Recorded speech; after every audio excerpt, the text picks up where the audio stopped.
Помните Севда, кученцето, което бе захвърлено на сметище в безпомощно състояние, парализирано. Поехме нейния случай, знаейки, че изходът ще е неясен. Ще може ли тя да проходи?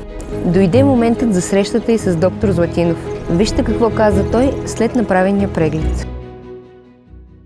Севда, тази симпатяга, има един сериозен неврологичен проблем, който се характеризира с хиперекстензия на целия крайник заден, той е двустранен и двата крайника са обхванати. Обикновено се дължи на проблем в развитието на гръбначен мозък по време на ембрионалното развитие, може да бъде инфекция или нещо друго, което да компрометира функцията на някои от центровете в мозъка, вследствие на което едната група мускули имат повишен тонус и много силна екстензия. Всичко е много пънато, другите са с парези и не се свиват много добре. С тонуса на мускулите се нарушава цялата структура на крайника и завършва с супер опъната позиция.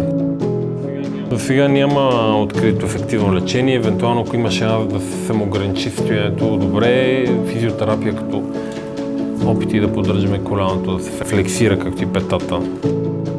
Един от проблемите е, че стане голямо куче и различните пациенти, малките кучета по един начин могат да се менеджират с това, по-големите може да бъде по-трудно. Но твърде малко да въобще да мислим за операция, така че изчакам. Ще натиснем с физиотерапията и ще видим развитието.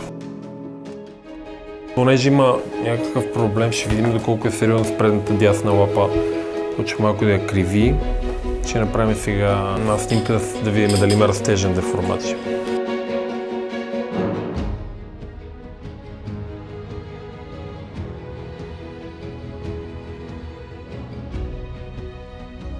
Тук ни интересуваше дали няма преждевременен стоп на растеж на луната, ама за сега не изглежда така.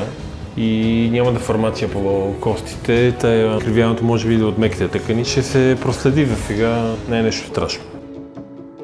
От опит знаем, че не винаги има решение, а когато има, почти никога не е лесно и бързо. Севда така или иначе няма спешна работа. Продължаваме с физиотерапията, продължаваме с лазерната терапия и добрите грижи. Каквото и да носи бъдещето на Севда, има едно нещо, което е сигурно. Ние ще бъдем до нея. Останете и вие до нас. Благодарим ви! Animal Rescue София. Заедно помагаме!